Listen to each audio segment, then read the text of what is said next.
I call this meeting of the Millersville Borough Council to order as of 7:00 p.m.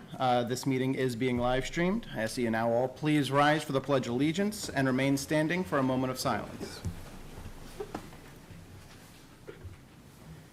I pledge allegiance to the flag of the United States of America and to the republic for which it stands, one nation, under God, indivisible, with liberty and justice for all.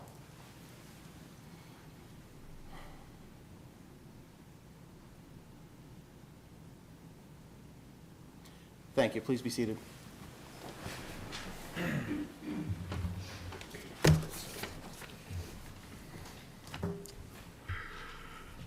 All right, we'll start this evening with a motion to approve the minutes for the council meeting held on July 8th, 2025. Do I have a second?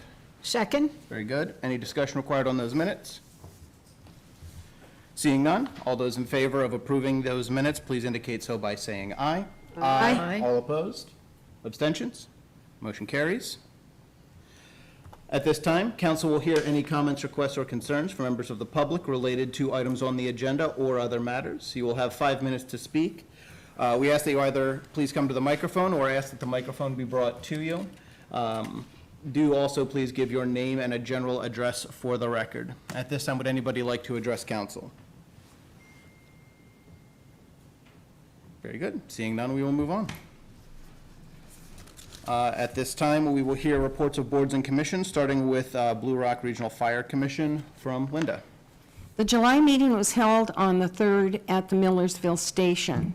More than $100,000 in grants has been received, and the interest rate on the capital account has dropped in half, and the bank's being contacted to find out why such a huge drop. Many bills for the new building project are coming in, and vehicle maintenance issues are really heavy at this time, and most of the maintenance budget for the year has been spent just on mechanical issues. In May, Blue Rock had 70 total calls, with 31 in the township, 6 being faults, and 22 in the borough, with 6 being faults. The rest of the calls were outside the district. Volunteers assisted with heavy flooding, spending almost 24 hours in the northeast part of the county doing boat rescues. As part of the campaign, folders have been created for meetings with donors, and those are right up here on the desk. I left quite a few folders, so if you would like to look at them, they're right there, and you can just take one. And that'll explain everything in detail on what happens if you give a gift of $5 million or a gift of $1 million. Okay. Currently, Blue Rock is working on fundraising video about the project to show donor prospects. The first ad for the new campaign was in the Advisor, and the big kickoff was at the Tomato Festival on July 12th. 2 new members joined in June. Most of the permits for the stormwater portions of the new building project have been submitted. Dwayne and Brian met with the architect, and they'll be visiting a firehouse with the architect up by King of Prussia. The archaeological study has been completed with nothing of substance found, and that is complete. Very good. Thank you, Linda. I believe we also have someone from Civil Service, Melissa Ostrowski. Are you with us tonight? She was expected to be here, but I can give you the Yeah, if you want to take the wheel on this one. vote item is to just an approval to clear the eligibility list. If you all wanted to expand on that, feel free, but that's the vote tonight. The eligibility list was put together for the last hiring that we did. We hired 1 officer. The list, after letters were sent out, that list has been cleared and finalized, cleared as of last evening, Civil Service Commission. Understood. So what you need is a motion to clear the police candidate eligibility list. Yes, and just in addition, applications, since we've re-advertised for the positions that are open, applications are coming in, and they will have a presentation at our next meeting as a result of that. Very good. In that case, I will make a motion to clear the police candidate eligibility list. Do I have a second? Second. Okay, Linda, any discussion required on this from council? Here comes Melissa. Melissa, you just missed your part.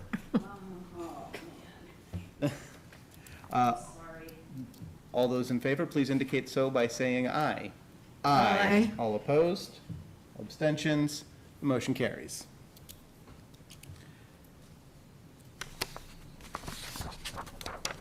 Very well.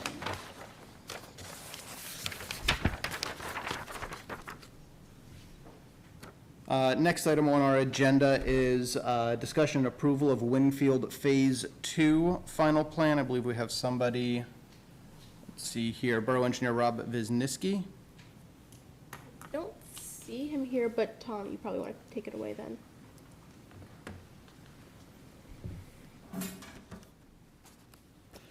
Good evening, Tom Godfrey with Dowd Engineering. As you said, Winfield Phase 2 plan has been submitted for plan. If you recall, or if you have any recollection of what was previously done here, there was, this project was initially submitted in '22, approved as a special exception for a retirement community. It was followed by a preliminary plan in October of '22, and then a final plan for Phase 1, which was approved in February of '23. The project as a whole was 69 total units with a community building. 31 of those were approved with Phase 1. Phase 2 represents the remaining 38. I would say that the plan that's before you is consistent with the preliminary plan. The layout is unchanged. Those 38 units in Phase 2 are 34 semi-detached or duplexes and 4 additional detached dwellings. It will continue the development as it was shown and as it's been started, the extension of Village Drive out to Duke Street, and the completion of Field Lane, which is really just at an intersection at this point. It'd be a loop on the north side of the development. Those roadways, there were several waivers that were granted with the original plan. Those roadways are private. I believe the 6 original waivers were mostly relative to the roads. It was the width of the road, the type of curbing. There's a pathway through the development which was part of the open space requirements, and because of that, there was sidewalk only included on one side of the road. There was an additional waiver that was granted after that initial approval due to some PennDOT dimensional issues down at the connection with Frederick for the curve radii that at the point of connection. I think it was required to be 20, but the width of the property only allowed 18-foot radius. There is one new waiver request with this that came up in the review with your engineer, and it was recommended for approval by planning. That is in regard to the site triangles at the 2 internal connections or road intersections between Field Lane and Village Drive. They had noticed that there were some street trees that were proposed within that area. Rather than trying to select a type of tree that might be conducive or otherwise, we just moved those trees. I think we deleted 2 and moved the others to other areas of the development. And then the others is relative, the waiver still as proposed and put in front of Planning Commission and is before you this evening, is relative to allowing driveways within that clear site triangle. It's a 100, I believe it's 100-foot clear site triangle. Could you point that out on the picture, please? Sure. Come on. The road that looks like kind of like a sideways D, the 2 intersections where it connects with the other road that runs through the development, those 2, you can almost see there are 2 clear site, the triangles that exist at those intersections. The corner lots have a driveway that crosses that. So that's what the waiver is in regard to, if that makes sense. So that is additional with this. There was some discussion at planning as to whether it was required for a driveway. Decided that it was best just to process it and put it before you as a request. So that is before you. let's see, is there anything else? General information about the plan, Phase 2 includes about 1,500 additional lineal feet of street, the remaining connection at Duke Street, and one other thing for consideration this evening is what is on the screen before you with the items in red. I don't know if you can zoom in on that a little bit, Rebecca. The Lancaster County Planning Commission had suggested additional crossings because of where the sidewalk is. So sort of at 2 o'clock and 10 o'clock there on that loop, sidewalk comes up partway on the interior side of that roadway for the parking lane, and the County Planning Commission had suggested crosswalks at those locations. In order to do that, we would suggest additional signage for yielding to pedestrians within the crosswalk because there's no stop sign there. The other crossings are at the existing intersections, which do have stop signs. So in order to do that, we would suggest additional signage, and in order to make, on the right side of the screen, to make that conducive for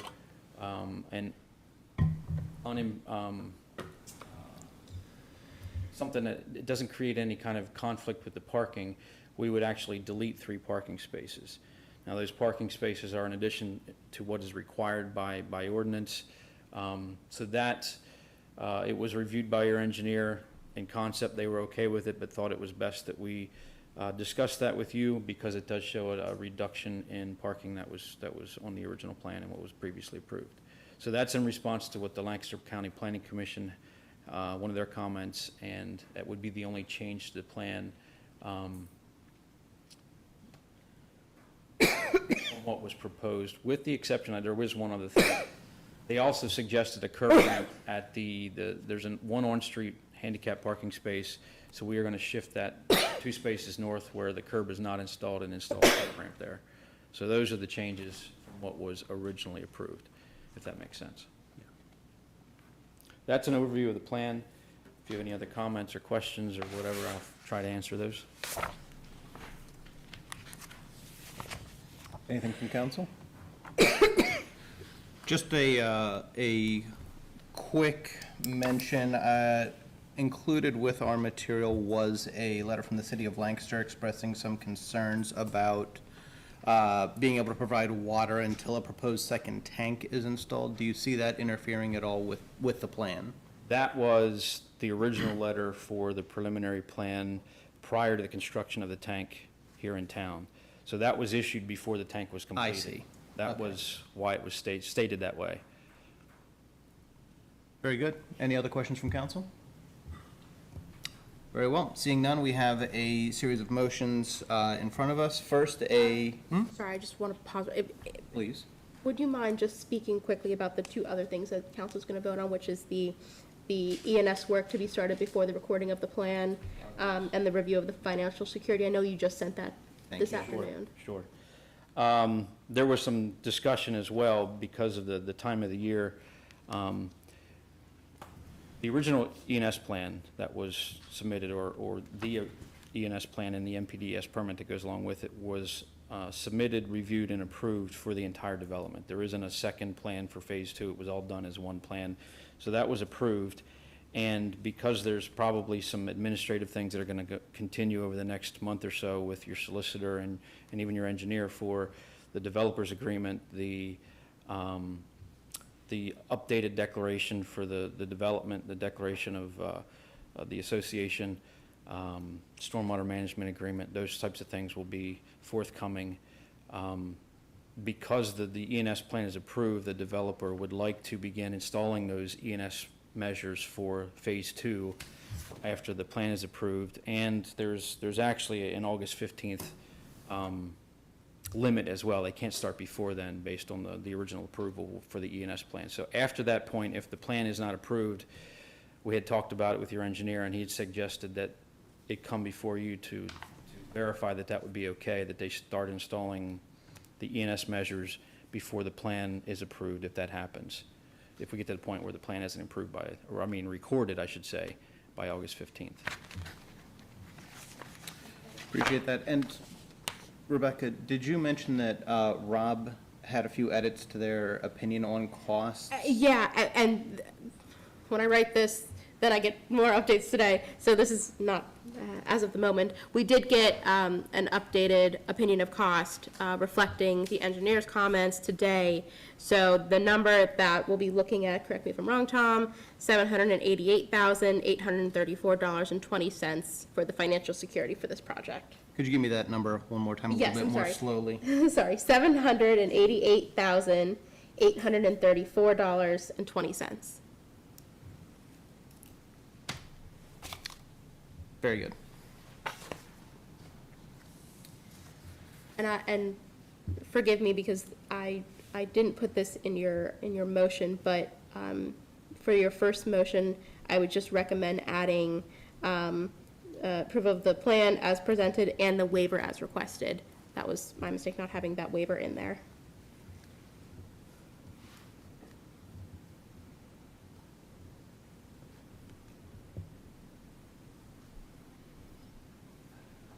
Other questions from council or additions from our manager?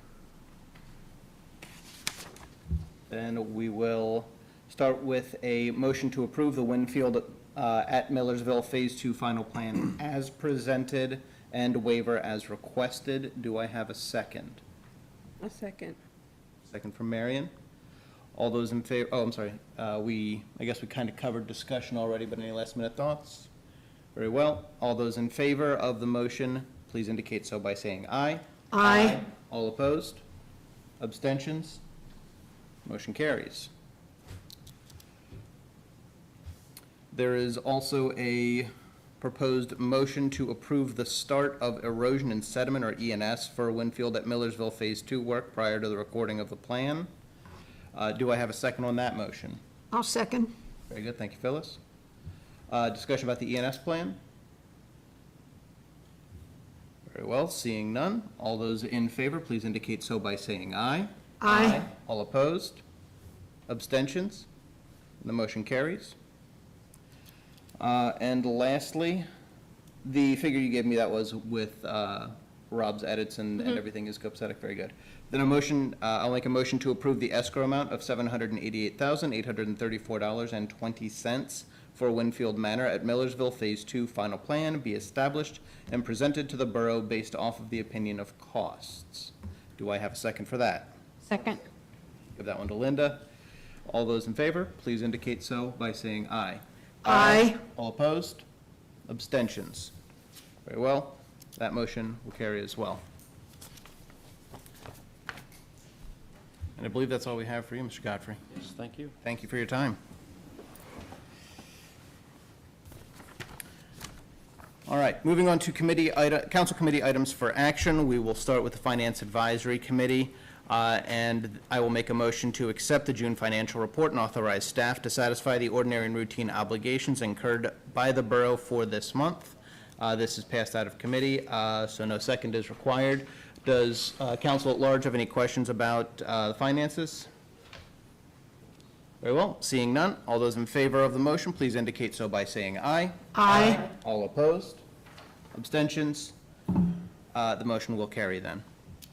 And we will move on to personnel, who has a full list today. Oh, it is full, yes. I think we had a motion that carried out of committee on the employee handbook. So we did, during our committee meeting 2 weeks ago, vote to approve the borough employee handbook update. So this is coming out of committee. We don't need a second. Is there any discussion? None for me. Okay, all those in favor of approving the borough employee handbook update, please signify by saying aye. Aye. Opposed? Motion carries. And now we're moving on to the discussion and appointment of a candidate for council vacancy. As many of you in the audience know, a couple of weeks ago, we accepted the resignation of Councilwoman Darlene Egger. And tonight, we're going to hopefully fill that vacancy. Now, I'd like to point out some things with regard to the procedure for filling this vacancy. First of all, the Borough Code states that council has 30 days to fill the vacancy by resolution. This individual that we select would hold the office until the first Monday in January after the November municipal election, which is this November. Filling the vacancy means a majority of council casts a yea vote. And there are 6 of us, so that would mean 4 of us would need to cast a yea vote. If we do not fill the vacancy in 30 days, the vacancy board has 15 additional days to fill it. The vacancy board consists of the council, exclusive of the mayor, and the one appointed vacancy board member who is the chair, and that person is Dan Ziegler. And Dan has served in that capacity for a good many years, so I think he would look forward to serving. But hopefully, we won't need to go that far. It's July 22nd, and council has until July 24th to make this appointment before it goes to the vacancy board. That being said, what we do tonight will probably determine whether or not it goes to the vacancy board. Now, we have 3 applicants, and everyone on council should have application materials for Dan Ostrowski, for John Mishner, and for Angela Cuthbert. Is that the case? Okay. Yes. Now, we established a procedure at the last council meeting that we would interview each candidate, and we would ask each candidate to introduce himself or herself, tell us why you would like to be on council and what you think you bring to council, what strengths you bring to council. We've already heard from Dan, and tonight we're going to hear from John Mishner and Angela Cuthbert. Now, council members will be able to ask questions after each of the 2 remaining remaining candidates speak, and then I will outline a procedure for voting, okay? So I think we'll go by order of application, and that means, John, you're up. Tell us a little bit about yourself, why you want to be on council, and what you bring to the table. Do I have a time limit?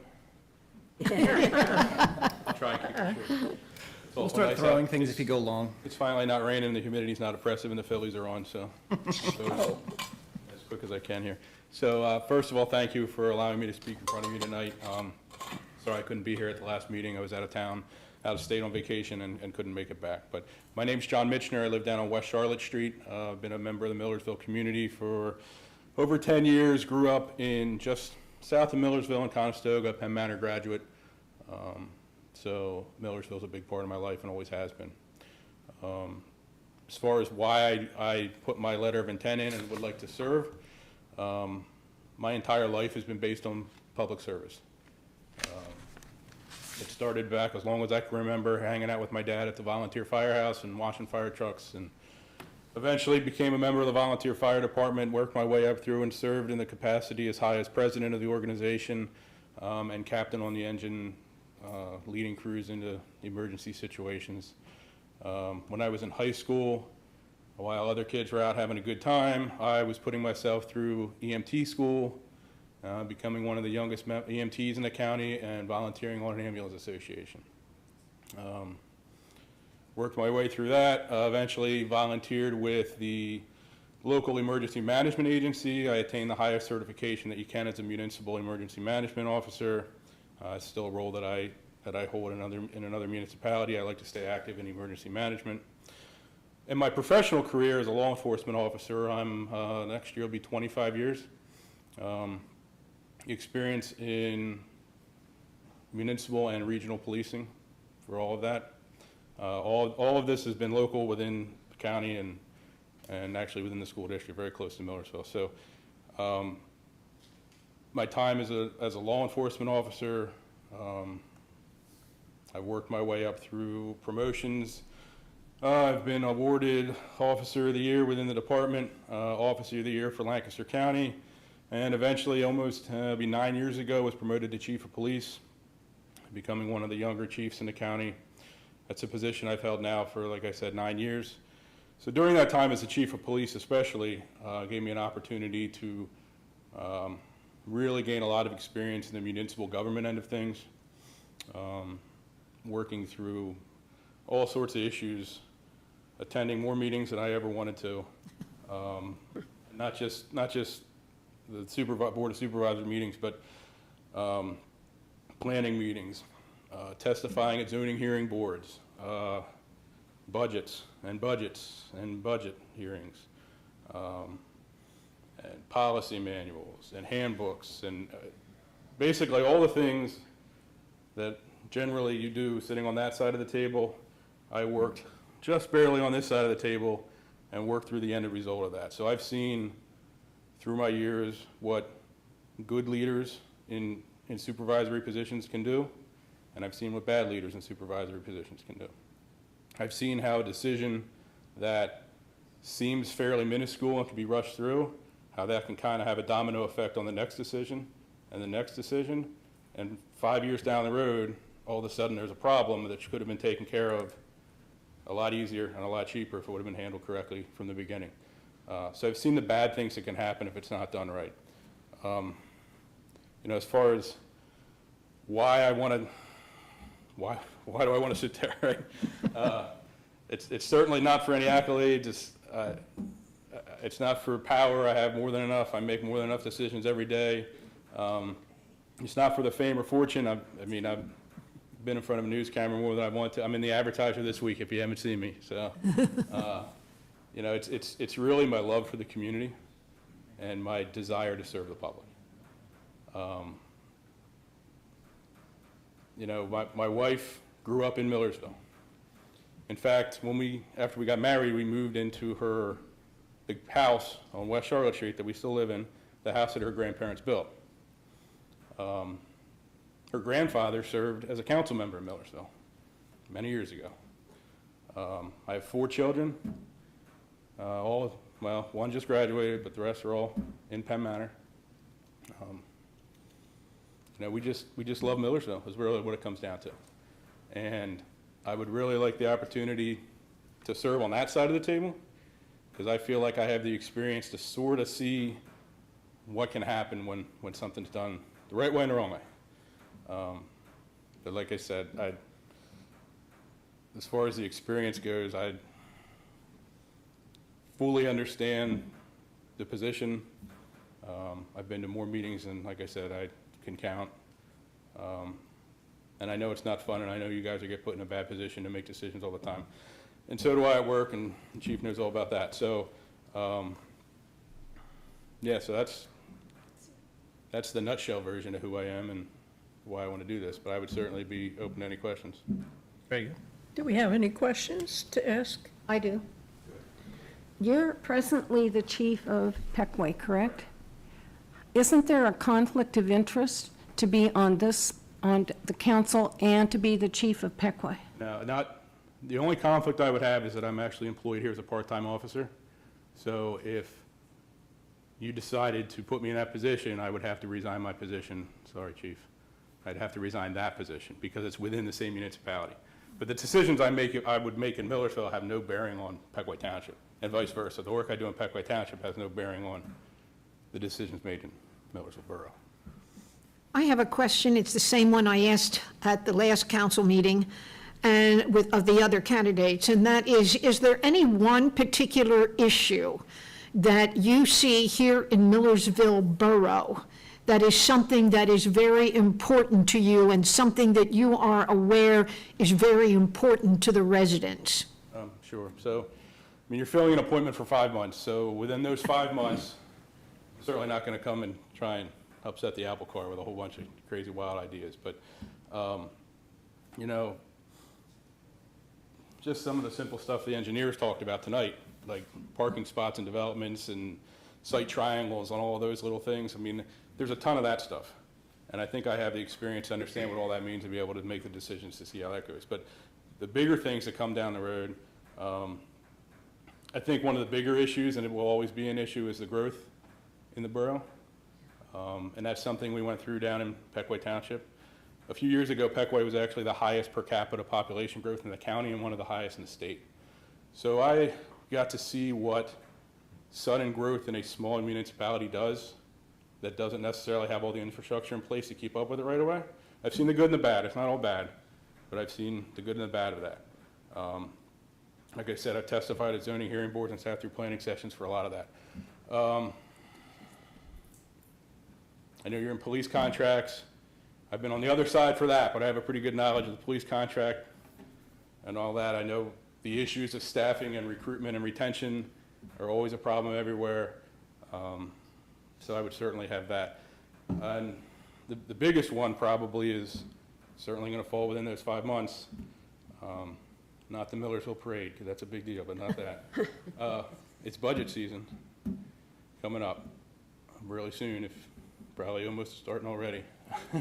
Yeah, I don't know if it ever ends, but yeah, I mean, the budget's always an issue in every municipality, and Millersville's no stranger to that, especially with the tax base issue you have here and the infrastructure that you have to support what's here. So, you know, my experience in a leadership capability and for municipality and budgeting would certainly help through that. Thank you. Anyone else have any questions? Okay. Thank you very much. Very much appreciate it. It's your turn, Angela. Come on up. Tell us a little bit about yourself and why you want to be on council and what you think you bring to the table. Sure. Well, thank you. So I feel like I've been part of this community for the last 24 years. I'm a professor at Millersville University. I teach geography. I submitted my CV, and I think you should thank me. I did not do my 24 years of experience in my CV. But what I did try to do in that CV is highlight my ongoing commitment to public service. As an academic, you know, we have a responsibility to have an active research agenda. And I always wanted to do work that made a difference. So that's what I tried to highlight in my CV. I've collaborated and partnered with so many different organizations in the county. The most recent work has been with the Lancaster Public Library, Home Fields here on Frederick Street, Church World Service, just to name a few. As a teacher, I always look for ways to bring the students into our community. I teach transportation geography, so one of the things I have my students do is a walking evaluation, a walking assessment of the borough. And they go out and they walk every single street in the borough, in quadrants, and they evaluate where their issues are. So I'll maybe come back to that when I get to the next part of the question. I have them come up with ideas, if anyone's familiar with Vision Zero. It's a public transportation safety initiative. How can we fix some of these problem spots in the borough? I also teach urban and regional planning. I have students come to this room for zoning hearing board meetings and for planning commission meetings, so they can see what's going on in the place where they're living for 4 years. So I've always, you know, wanted to have the opportunity to do work that makes a difference, that's not esoteric like some of my colleagues. And so that's what I've done for the last 24 years. And it has involved this community. And I feel like I'm part of this community. Now, 2 years ago, I actually moved to the borough over on Crady Avenue. And as soon as I moved, I looked for an opportunity to become involved with the borough. There was a zoning hearing board opening, which I put in an application for. It was determined that it might not be a good fit given my relationship with the university, so that was fine. And then a planning commission position opened up, and I was fortunate enough to get appointed to the planning commission. So that work has been very fulfilling, and it's really piqued my interest even more in local governance. And so, you know, when this next election cycle started, I seriously contemplated throwing my, hat in the ring. I was concerned about the commitment, still working. That concerned me, and when I do something, I do it 100%, and I didn't want to be in a position where, I was on council and I couldn't give it my 100%. So I did not put my name forward. So when this opportunity came up, it was a no-brainer. It was the perfect opportunity to sort of test the waters. I think I can do a really good job for 5 months, and that will really inform me for maybe the next cycle, if this is something I want to do, for 4 years rather than 5 months. Does anyone want to ask any questions of Angela? I do, and I'll ask the same question I've asked everybody else.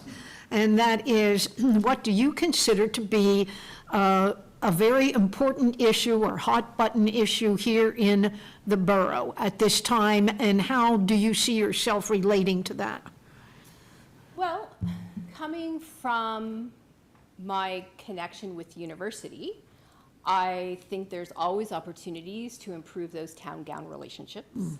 I know the relation with the borough hasn't always been strong with the university, so I think there's always opportunities to improve that, because the university and the students and the faculty who live here are an important part of the community. I know, Phyllis, you're a walker. I'm a walker. I don't know who else is a walker, but the walking assessments that my students do every 2 years, I know there's issues here for our older members of the community. There's issues here for our members of the community who don't have private transportation. And so I think there's opportunities there that I would love to see some work done on. And then I think we need more commercial opportunities, commercial development. This is a growing community, and there's not a lot of commercial establishments here, so I think there's an opportunity there as well. Anyone else?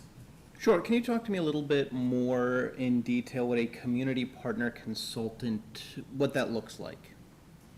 So it can really vary.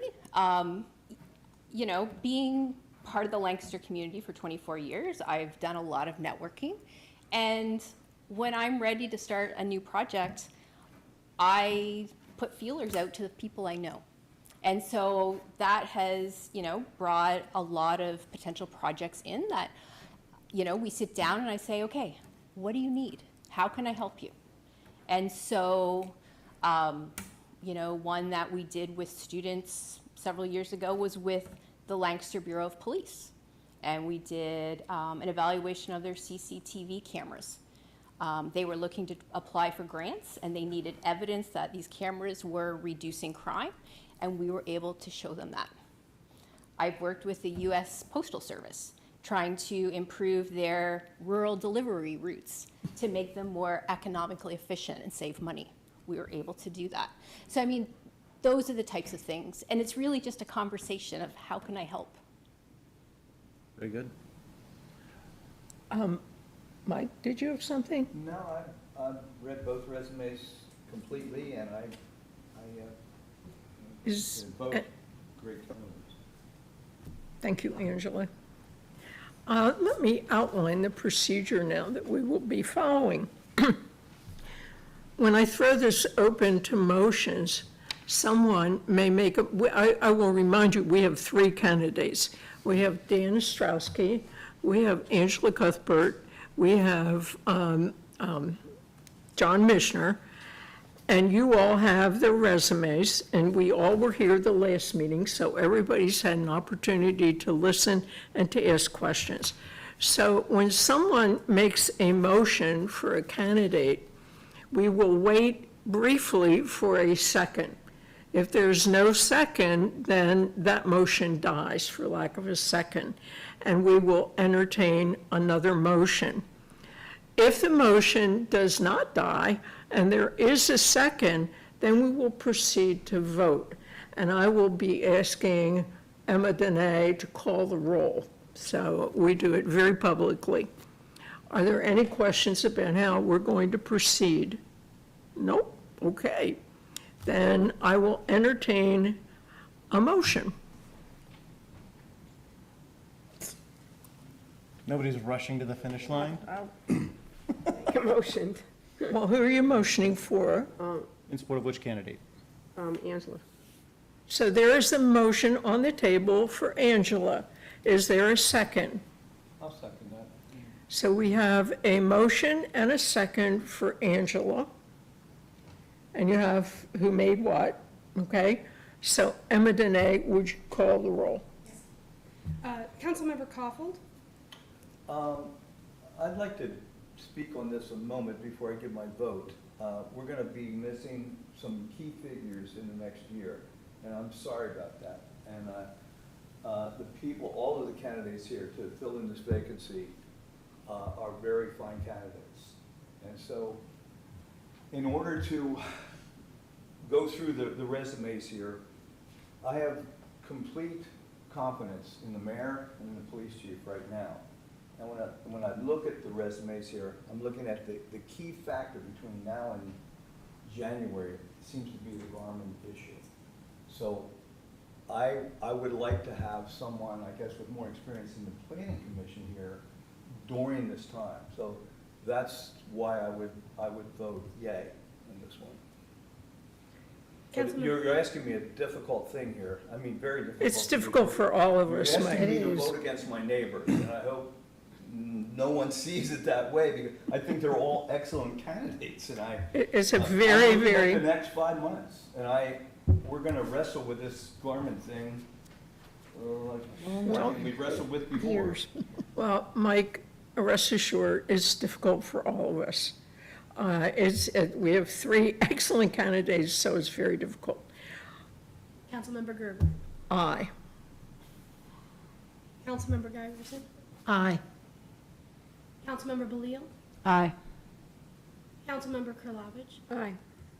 Council President Lane. We might as well make it unanimous, huh? Aye. That is all in favor. So it's unanimous, and Angela, hopefully the mayor's prepared to swear you in. I guess so. Do your job. And you can take your seat next to Mike. Sure. Yeah. We don't have a nameplate for Once you, you're so- sworn in, In a moment. once you're sworn in, that is a tough decision. It's a very tough decision. It is, I have to speak. And we have to do it openly, and we did a good job. And the 3 of them would have been excellent, all 3 of them. It's, I don't know. well, it's also if anything else. He is running. Oh, he is. Oh, yeah, he's Spell your last name running. for me one more time. Dan is not, but John is running. I see Angela a lot. Okay, perfect. She'd be a good addition. She's not running yet. She's not running at all. This election's okay. Yeah, I'll make a copy after this. Yeah. Oh, yes. Raise your right hand, repeat after me. I state your name. Do solemnly swear that I will support, obey, and defend the Constitution of the United States, the Constitution of this Commonwealth, and that I will discharge the duties of my office with fidelity. Congratulations.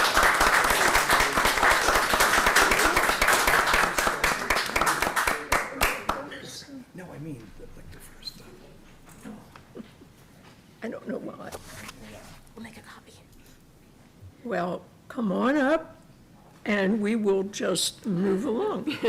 Do you want to, are you going to appoint Angela to the committees that Arlene was on? We'll get to it next time. Okay, okay. The president will be appointing you to committees. Each of us serves on 3 committees. 2. 2, okay. It seems like 3. Okay, Each of us individually serves on 2. There are 3 to choose from. okay. And he will be making a determination about that.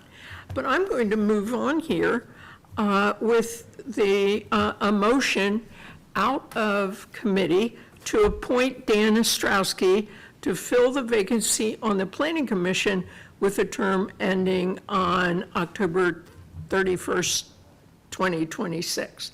Now, we voted on that, and this is out of committee. Are there any questions? So all those in favor, please signify by saying aye. Aye. Opposed? Dan, you're on the Planning Commission.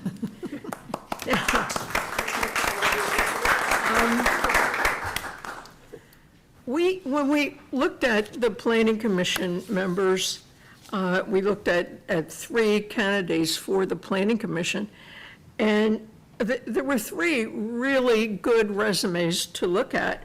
And so I reached out, I talked by email to Linda, who was on board with this, and I talked to Mike. We decided that we would offer, we have 2 vacancies on boards and commissions at the moment, and we decided that we would offer vacancies to those 2 candidates. And I've spoken to both Jennifer Engel and Amos Hess, and both were in agreement to fill those vacancies. So I'm going to start with the alternate zoning hearing board member position with a term ending in March 26, 2027. And I'm going to recommend that we have a motion and a second and appoint Jennifer Engel to that position. And Jennifer's with us tonight, so because she's with us, maybe anyone have a question for Jennifer before I call for a motion? None. Well, then I make a motion to appoint Jennifer as the alternate zoning hearing board member. Do I have a second? Second. We have a second. We have a motion and a second. All those in favor, please signify by saying aye. Aye. Aye. Opposed? Thank you. You are, Jennifer, now the alternate member of the zoning hearing board. And I suppose for both these positions, Rebecca, you will let them know what their duties are and when they have to show up. We'll send you letters. Amos isn't here tonight, but I'm going to make a motion to appoint Amos Hess to the vacancy on the Historic Commission with a term ending on February 24th, 2030. Do I hear a second? Second. Motion and second. Give it to Linda. She got there first. Linda or Mike? Any discussion? Then all those in favor, please signify by saying aye. Aye. Opposed? Then we have appointed Amos Hess to the Historic Commission. And it's now time for public welfare. Well, and this evening, we don't have anything on the agenda for Public it's Works and Public Time for you Welfare. to take so- over this thing. So I'll turn it over to the mayor. Yeah, sure. Mr. Mayor, have anything for us this evening? Thank you very much. First of all, again, thank you very much to council and all the work the Civil Service Commission has done, and they're still doing it. I gave each council member one of these cards, if you have not already, to sign up to get Crime Watch. And there's a couple more back on the table, and I think I handed a bunch out to the audience. But it's definitely something that's worthwhile. You get alerts for things that are going on by our police department. And we currently have, how many registered? About 275. Okay. 275 people are already receiving this, including myself. And with the subscribers. So with the population we have here in the borough, we want to definitely get this information out, Facebook posts and so forth. And we're also going to be giving this information out For those who are not aware, that August the 5th, Tuesday night, is National Night Out, right here in the parking lot. There's going to be a lot of entertainment, a lot of good people showing up, door prizes being given out. And what's that? You mean the Snyder's parking lot? Yes, Snyder's parking lot, yes. And we'll also be giving tours of the police department. It was a big hit last year with the kids. They loved it. So, and the rain date is Thursday, the 7th. So please Got a come. rain date this time, that's good. We have a rain date, yes.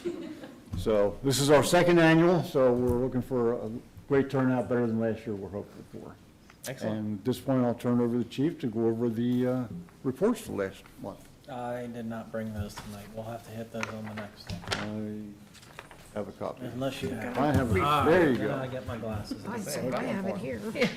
All right, give you the brief rundown, quick rundown for the activities of the police department for the month of June.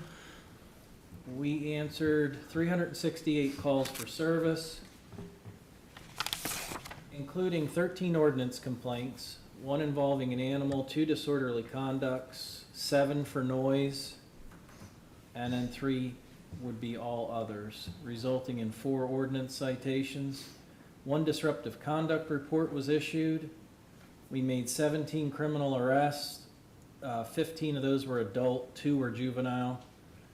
Part 1 offenses, which is always good if you see a really low number, they're the more serious crimes, were 2, which is, I haven't seen that low in quite some time, but 2 Part 1 offenses, both were cleared for 100% clearance. Part 2 offenses, the slightly lesser serious offenses, were a total of 33, and all 33 were also cleared for 100% clearance. We handled a total number of, or the officers were out enforcing traffic and issued a total of 31 traffic citations for traffic violations, 2 for speeding, 29 others. We handled only 2 accidents, which is also very low for a month. 1 reportable, 1 non-reportable. 16 parking tickets were issued, and a total number of miles patrolled were just around 3,700 miles. When it comes to the more serious investigations for the detective division overview, there have been a few new cases added, and it's the same old with the frauds and the scams. They don't seem to end. And some additional sex offense cases at this time that are being worked on. And that's it. Thank you, Chief. That's everything, thank you. Thank you, Mr. Mayor. And from there, we will turn it over to Ms. Norman for our Millersville University report. Good evening, everyone. Thanks for letting me speak to you guys today. We have a pretty big report, so I'll get to it. So for the 2025-2026 academic year, housing move-in will begin on August 20th through August 24th, 2025, with new and transfer students arriving on August 21st and returning students arriving on August 23rd and 24th. Fall classes will begin on Monday, August 25th of this year. Yay. That's a good yay. I like school. Chick-fil-A at the Student Memorial Center will remain open to the public. However, parking will only be available after 5 p.m. during the academic year. For Community Fest of 2025, that will be on September 10th. Millersville's signature event connecting the campuses with local businesses, nonprofits, and community organizations. In 2024, we welcomed over 35 vendors and 600 attendees, and 2025 is shaping up to be even bigger. Please look at our website if you want to register as a vendor or for more information. Millersville University Homecoming will take place on October 3rd and 4th. The Millersville Parade will be held on Saturday, October 4th. This year's theme is Magic of Music, which I think is pretty cool.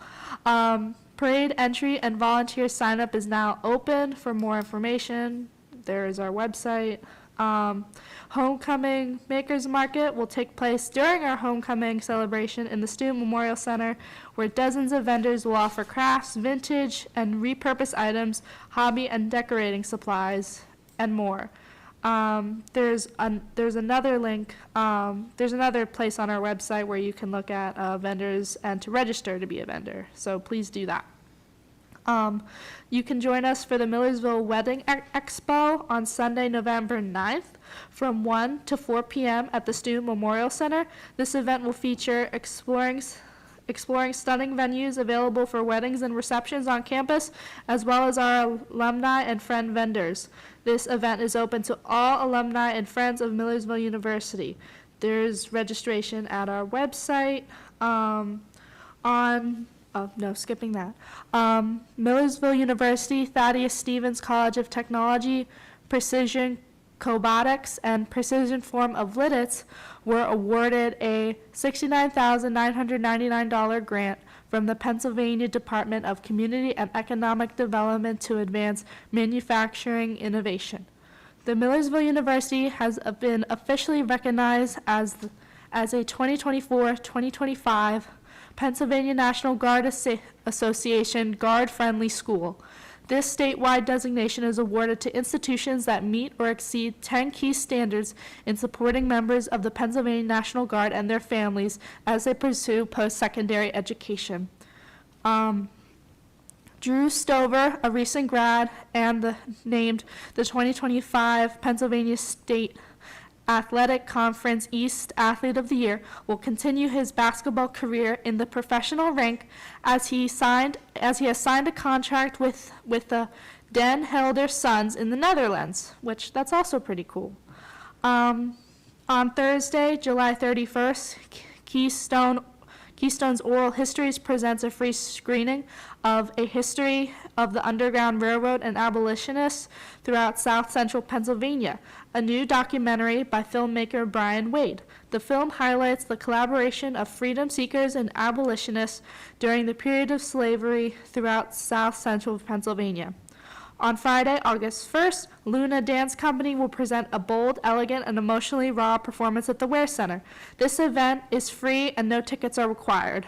On Friday, September 5th, the 7th Annual Peace Kids to the Rescue Art Show and Silent Auction will feature 60 pieces of art from children ages 3 to 18. Proceeds will be donated to Church World Service and to the Arc Street Center. And on Friday, December 5th, Santa Comes to Millersville, and that will be hosted by Millersville University and the Millersville Business Association. More information will be made available as we get closer to this event. Thank you. One date there, what was the documentary on the Underground Railroad? I didn't catch the date. That is Thursday, July 31st, so coming up. And where will it be shown? I'm pretty sure that's at the Ware Center. Yeah. Dr. DeSantis? Yeah. Okay, yeah. Thank you. Dr. DeSantis, you got something for us? Yes, I do. Thank you so much. I appreciate that, Mr. Council President. I just wanted to give you a couple of pieces of data that are hot off the press, so to speak. One is I wanted to just give you a quick update on enrollment for the fall, because I know that's a key point of interest for all of us.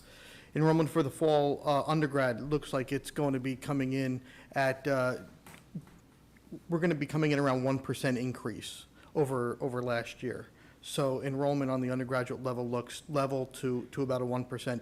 We are expecting over a 4% increase in our graduate student population. So overall enrollment looks positive for Millersville for the fall semester. Right now, given current conditions in deposits, we're looking at having almost 100% residency in our villages, which is our on-campus housing, and our colleagues up at Student Services, Student Lodging, Inc. are running at about 95% occupancy up at Brookwood in the apartments. So all things look positive in terms of both enrollment and occupancy levels in the residence halls. Wanted to just point out for you also that some information that came out last week from the Board of Governors of PASHI. The Board of Governors last week in their July meeting did vote an increase for the first time in 7 years. So after 7 years of holding tuition at a frozen level, they voted to increase by just over 3%. So our tuition level for undergrads in-state will be just over 3% increase. Interestingly enough, because of course we're in a political season and stuck between the governor's office and the legislative branch in terms of budget negotiations, the Board of Governors did vote to revisit that if the budget allocation from the state came in at what was requested by PASHE. So if we actually get a 6.5% increase in our state allocation, which we have gotten the past 2 years, then they would actually roll back the tuition increase that they voted. So in some respects, it's hedging your bet. You know, we have a tuition increase if there's no allocation increase, and yet the ability to pull it back. And so a lot of things, as you know, in the municipal world as well, a lot of things right now are depending on the negotiations between the House and Senate leadership teams and the governor's office on what the final budget looks like, which we're understanding won't be until September. So unless you have better information than that. So it looks like it may be a September budget. So anyway, wanted to give you those latest pieces of information that come out from us. Be happy to answer any questions. Questions for Dr. DeSantis? Very good. Thank you for your time, sir. Yay. No Penn Manor report this time around, so we will move right on over to Rebecca for the manager's report. Sure, thank you. Just a few items for this evening. The first one is an item that myself and Kyle, our street superintendent, wanted to bring forward to council. This is a discussion of a stormwater sinkhole issue, a recurring issue that is on Valley Road and Spring Drive. The sinkhole continues to be a problem at this particular property, and the issue does not seem to be resolving with short-term fixes. We know it's directly related to the aging stormwater pipe that is below the ground there. And while we wish certainly that there was a quick and maybe a cheap solution, at this point, we're facing a long-term repair of this particular pipe in order to prevent the sinkhole from continuing to be a problem. We talked with our engineer about this, and we have sort of two options in front of us. Option number one would assume that we would need 2 crossings due to utility conflicts, that being there's a UGI line that's right there. That would be a cost of $147,000. Whereas option 2 assumes that we would just replace the existing crossing, but we would have to get city water on board as well as UGI, because we'd be getting very close to their line with our stormwater pipe. But that would be a cost of $99,000. So we have 2 options in front of us. This was not a budgeted project for this year because we didn't know that the sinkhole was going to open up again. We have about $86,000 or so left in our miscellaneous street project budget due to some savings from other projects from this year. And we also do have some money left over in engineering to cover the engineering aspects of this project. But like I said, not a budgeted expense for this year, not a project that we anticipated, but one that we consider emergency enough to say, hey, we want to probably have a conversation about it, versus just automatically budgeting for it next year. Kyle, did I miss anything? I don't think so. Okay. You can come up in case you have any questions. Any questions for us about this? In terms of like next steps and what we kind of have to figure out is, obviously I think we'd all like the cheaper option. The question in front of us is seeing if we can get both of the other utilities on board with that. That's the only way that we'll know for sure. And that's the only way that, if we can get those clearances, then Rob Wisniewski can put together more of an actual plan, but we can't put together a plan until we know which option we're going with. So we're bringing that to you all as how would you want to direct staff on handling this particular issue? Both of these options require assumptions Do we have a timeline on when we can figure out whether or not we will need 2 crossings or whether we can work around UGI? So we'd have that's why we're sort of at a standstill at the moment, because we would need to actually put together a plan to present to UGI and to the city water to be able to say, this is what we intend to do, how comfortable are you with it? But we didn't want to necessarily go through the steps of making the plan if council wasn't comfortable with the idea of working on this project at all. Does that make sense? Ish. Yeah, it's still a little vague. I mean, obviously, it's something you have to do. It's a recurring problem. Yeah, Go and ahead. we've patched it in the past, and it just keeps, the bottom of the pipe is rusted. So we patch here and then we get another hole here. Rust somewhere else. It just yeah. kind of, You can be chasing it. Do you have any idea of cost?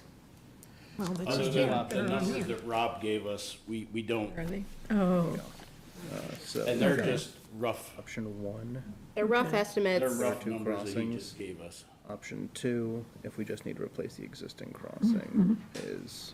And unfortunately, this does speak to a larger issue that we are not unique in that our stormwater system, our pipes are old. Just like every other borough in this county, our pipes are old. Our stormwater pipes specifically are also just old.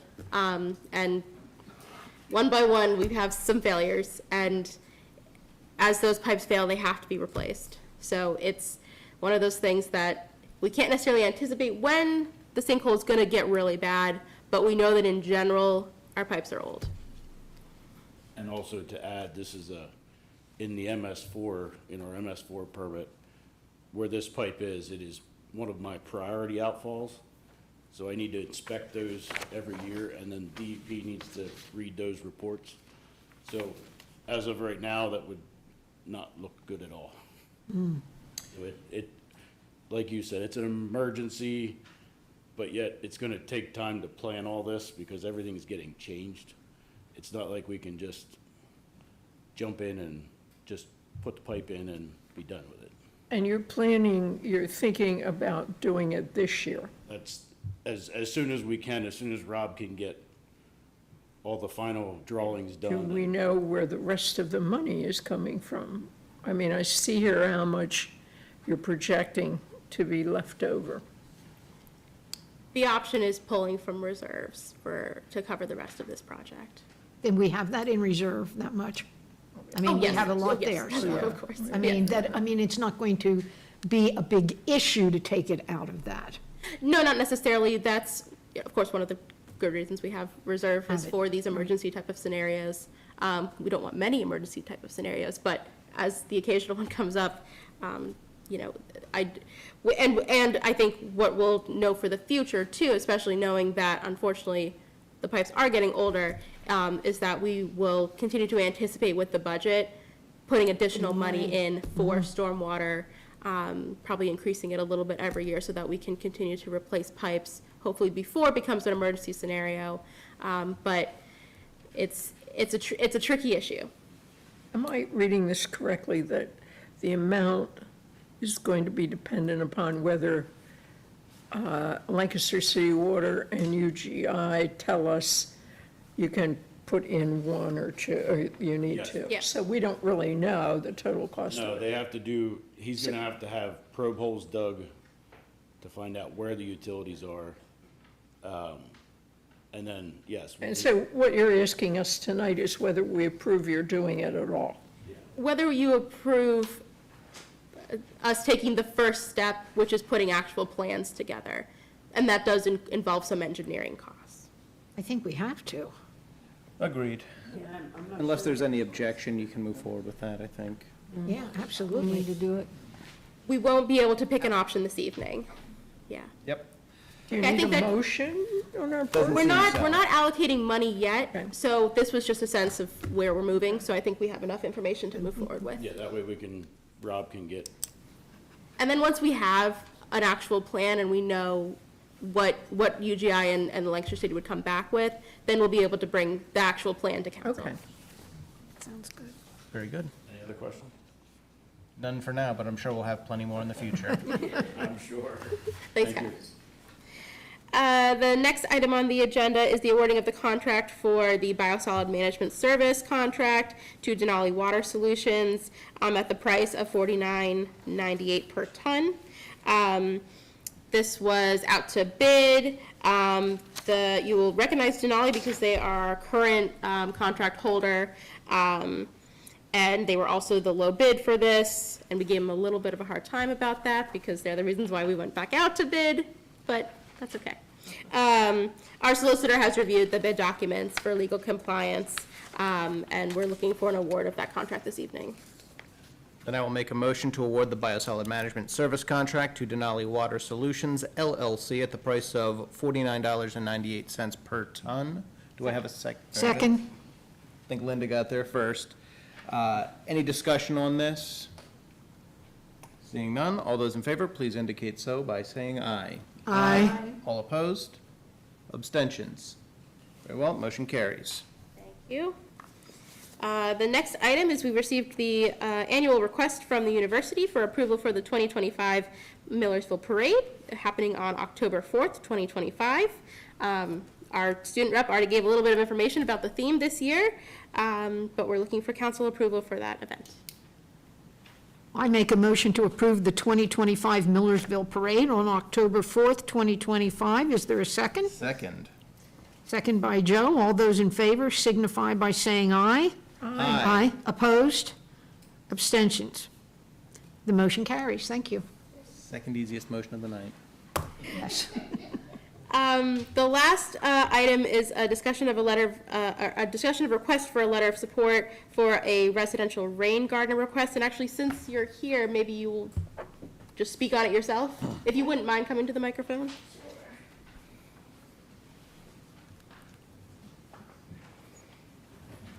Hello, I'm Jenny Engel. I am a new resident at Winfield. We moved in about 6 weeks ago. And I'm also a member of the 2025 Clean Water Leadership Academy. I'm a scholar. And one of the parts of that program is doing a community project. And with all the talk about stormwater plans and how much of a problem stormwater is, stormwater runoff, I came up, and because my side yard becomes a swamp during heavy rain occurrences, and as many of you know, we've had lots of rain lately. And we have lots of retention basins in the Winfield development. And what I would like to do is put a rain garden or conservation gardening, if you prefer that terminology, in my side yard. The Homeowners Association and Garmin have approved it. I also have a number of community organizations that are supporting the efforts. What I am asking, well, the Lancaster Conservancy, Millersville's WEDI program, which is the Student Watershed Project, they're going to help me dig it. The Lancaster Conservancy has come out and looked at the area, has given me ideas for native plants that I want to plant. But the biggest part of it is that I don't want it to be a benefit just for me. I want it to be a benefit for the community. So in partnership with the League of Women Voters, of which I am also a member, and I'm on the Conservation Foundation board with Victor, and I'm on the board of the Lancaster County Conservation District. I want to hold an educational session, workshop, whatever, informational session for the community to learn about our watershed, stormwater runoff, and what individuals in their communities can do. We have lots of sidewalks, roads, and roofs and driveways in Millersville Borough, and they all have stormwater runoff. And what these gardens do is slow the water down so it doesn't immediately all go rushing into the sewers and overwhelm our aging infrastructure. It also is a pollinator garden, a wildlife habitat, and it's attractive. The city of Lancaster has put in numerous rain gardens throughout the town trying to alleviate the problem of stormwater. Jenny, I'm going to interrupt you if I may. Sure. To whom would this letter be addressed? Basically, it would be to the Clean Water Partners, just saying that you. Is that an entity? Yes, the Lancaster County Clean Water Partners. Shaking your head there. Okay. And, And are you expecting anything from Borough no, Council? I am other not than- expecting, I do not need any money. I have the funds to do this. And do you have permission from the homeowners association to do it? I have permission from Garmin and the homeowners association. As I said, the Lancaster Conservancy is a partner. Okay. League of Women Voters. What I'm asking from you is for a letter of support. Possibly you could put it, the meeting when we get a date. You could help to publicize it. I'm going to be doing flyers. We're going to do social media. Well, I think we have a gist of what you want, and, you know, how does council feel about this? I'm sorry, I'm taking. You're quite all right. No, that's Jump in there. okay. I was rambling on, but I didn't. Yeah, we do have So to bring many- this to a close here. Yeah, so many things get brought up It's at this good. council, and people don't understand what we're talking I about. think we know what you want, okay? Go ahead. You're the president. Yes, no, I understand. Any further discussion required on this? Any questions for Ms. Engel? Should we take this under advisement, under, let's say, Public Works? Or- Yeah. I think that's good. So, How many years am I gonna have to wait for? oh, about 20. No, actually, the committees meet the second Tuesday of every month, and this is the first time we're hearing this proposal. So in 2 weeks, the committees will meet, and then Public Works will make a recommendation to council. Okay, Okay? okay, thank you very much. Very good. Thank you. Sorry. Is that your last item? That is. Very good. I will not hold this up too terribly much longer. I did just want to take one quick moment to thank Dan, John, Angela for putting yourselves forward for the open council position. We are looking for that kind of civic engagement and engage members of the community. I want to thank all three of you for putting your names forward. I know that Mike had said that this was a difficult decision for him. It was a very easy one for me. I would have been happy serving with any of you. You are clearly all experienced, knowledgeable, and give a great deal of thought to your community. So once again, thank you again for putting forward those resumes. And with that, I don't believe we have any unfinished business, nor a need for an executive session. So I would like to move that we adjourn. Do I have a second? I was absent for my announcement. May I make it? They got it, they took care of it. They took it? Yep. Yeah, We took care of it. All right. They got it. you were signing in as we voted for you, so you're all set. Just trying to signal you, no worries. Very good. Motion to adjourn, do I have a second? Second? Very good. In that case, I will call this meeting adjourned as of 8:19 PM.